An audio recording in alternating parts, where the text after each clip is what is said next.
আগের দিনে ঠাকুমা দিদারা কইতো যে বাসে চুলাতে নাকি সকালবেলা আগুন জ্বালন ঠিক ন লেফন ছাড়া। আচ্ছা বাসে চুল এটা তো নাকি অলক্ষী আচ্ছা যাক লক্ষ্মী হোক অলক্ষী হোক এটা কোনো কথা না। পরিষ্কার পরিচ্ছন্ন যে কোনো জিনিস থেকে নিজের কাছে একটা স্বস্তি লাগে, আলাদা শান্তি লাগে, ভাল লাগে।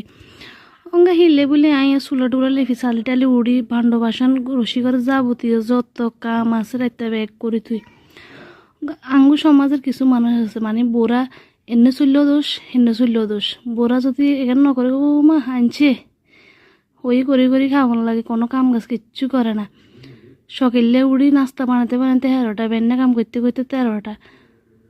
এবারে মানে সব কিছুতে সমাজের হেলোগ্য মানে থাকে শুধু মানুষের কোনান দিয়ে বউ করে খুদ কিয়ে করছে হেগান দরবেলা হেগুনের দরকার বাতা একবেলা কম খাইব, তাতে কোনো সমস্যা নেই। কিন্তু বর্গ ধরে দিতে হইব সেগুলো কয়েছে আমার কাম কি বউরা মনে হয় নোয়াহালের করে আমরা ব্যান্ডিকতে উঠি কি কাম করি না। আঙ্গ আমলে তো কাম আরও বেশি আছিল। ওরে বাবারে আন্নকে তো জ্বালা কিলে বুঝলাম না। বউরা মানে কাম করলেও দোষ নকরলেও দোষ, রাত্তা করে ধুলেও দোষ, সকালে করতে দেরি হলেও দোষ। আর কত হচ্ছে কাম হইবার দরকার যেসব মেয়ে হোক। এত মাথা ব্যথা এত জ্বরনি হলে অঙ্গা বর্গ কিছু আসে যায় না। এককালে হইরা করছে আর বর্গর লগে বেজ্ঞান অঙ্গার এটা হাইতো না। আচ্ছা যাক বেগুম বালা থাকবে না, জেলায় শুভরাত্রি, বেগুম যান।